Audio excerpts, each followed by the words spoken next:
अस्सलामुअलैकुम दोस्तों, soap serial दुलाब जे नई एपिसोड में छा थींदो ऐं छा थियण वारो आहे न इहा तफ़सीलात ॼाणण लाइ जेकॾहिं असांजे चैनल ते नवां आहियो त महिरबानी करे असांजे चैनल खे सब्सक्राइब कंदा जीअं हर ईंदा नई ख़बर जल्द खां जल्द भाइरनि ताईं मुहैया थी सघे।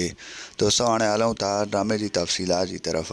तव्हांखे ॿुधाईंदा हलूं त ड्रामे जो जेको आहे सुभाणे आख़िरी क़िस्त हलंदो। जी हाँ दोस्तों, तव्हांखे ॿुधाईंदा हलूं त ड्रामो जेको आहे ख़तमु थियण वारो आहे ऐं तव्हांखे ॿुधाईंदा हलूं त अॼु ड्रामे जो जेको आहे आख़िरी क़िस्त हूंदो ऐं तव्हां भाइरनि खे ॿुधाईंदा हलूं त आख़िरी क़िस्त में तव्हांखे ॾेखारियो वेंदो त जेको आहे मीर जाफ़र ख़ान जेको आहे जेल में हूंदो ऐं उनखे कोर्ट में जेको आहे घुराए करे उनखे जेको आहे सॼी उमिरि क़ैद करायो वेंदो ऐं तव्हांखे ॿुधाईंदा हलूं त जेको आहे होॾां जेको आहे मुराद वारनि ऐं राज़ान वारनि जे विच में मंसूर ख़ान ठाह कराए छॾींदो।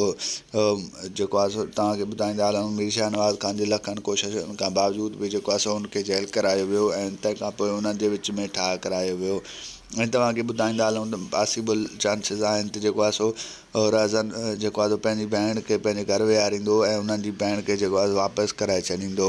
ॾिसणु तमामु बहितरीनु थियण वारो आहे ऐं तव्हां भाइरनि खे ॿुधाईंदा हलूं त इन जे बदिरां हिकु नओं ड्रामो जेको रिकॉर्डिंग में आहे उहो तमामु जल्द नशर कयो वेंदो। जी हाँ दोस्तों, तव्हांखे ॿुधाईंदा हलूं त उहो सिंध टी वी ते अवां भाइरनि खे तमामु जल्द ॾेखारियो वेंदो ऐं उन में एक्टर वग़ैरह जेके हूंदा उहे कुझु त इहे हूंदा, बहरहाल कुझु जेको आहे तकरार ड्रामे वारा हूंदा ऐं उहो ड्रामो इनकम तमामु बहितरीनु आहे ऐं उनजी रिकॉर्डिंग हले पई। जीअं उनजो टाइम टेबल वग़ैरह जेको आहे डिटेल नशर थियो तव्हां भाइरनि सां असां जल्द खां जल्द शेयर करे छॾींदासीं ऐं तव्हांखे मुंहिंजो रिपोर्ट कीअं लॻो कमेंट में पंहिंजो राय ॾींदा वठंदासीं। इजाज़त मिलंदासीं नए वीडियो में, रखंदा पंहिंजो ख़्यालु।